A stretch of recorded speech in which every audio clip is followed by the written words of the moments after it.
बाप की पगड़ी बचाने के लिए निकाह के लिए तैयार हो गई। उसे कॉल की, तुम भी निकाह में आओगे?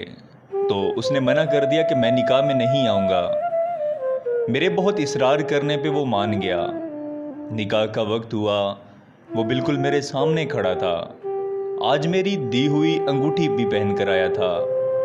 मौलवी साहब ने पहला कबूल है कहने को कहा तो कांपती आवाज़ से कबूल है कहा और उसकी तरफ देखा। वो नज़रें झुकाए खड़ा था। दूसरा कबूल है कहा तो उसने अंगूठी उतार ली।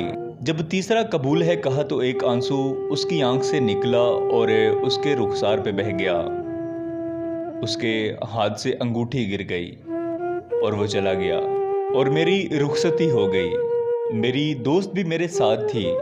अभी मैं बैठी ही थी कि उसे कॉल आई और उसके हाथ से मोबाइल गिर गया। मेरे बहुत इصرار करने पे बताया कि यहाँ से जाते ही उस लड़के का एक्सीडेंट हुआ और वो मर गया। मेरे पाँव के नीचे से ज़मीन निकल गई, आसमान सर पे आ गिरा और मैं होश खो बैठी। अचानक रोते हुए याद आया कि उसने कहा था कि अगर मैं तुम्हारे निकाह में आया तो मैं मर जाऊंगा। और मेरे बहुत इصرار करने पे ही तो वो आया था और उसे आना ही था क्योंकि वो मेरी बात टाल नहीं सकता था। आज के बाद इस बोझ के साथ ज़िंदगी गुजारनी पड़ेगी कि वो मेरी वजह से मरा था और इस अज़ियत के साथ जीना पड़ेगा कि उसकी मौत की असल वजह मैं हूँ। कोशिश करें कि अगर कोई आप पे मरता है तो उसे मार ही ना डालें। मोहब्बत बहुत अनमोल चीज़ होती है।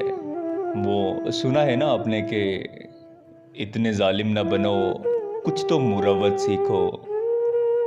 तुम पे मरते हैं तो क्या मार ही डालोगे।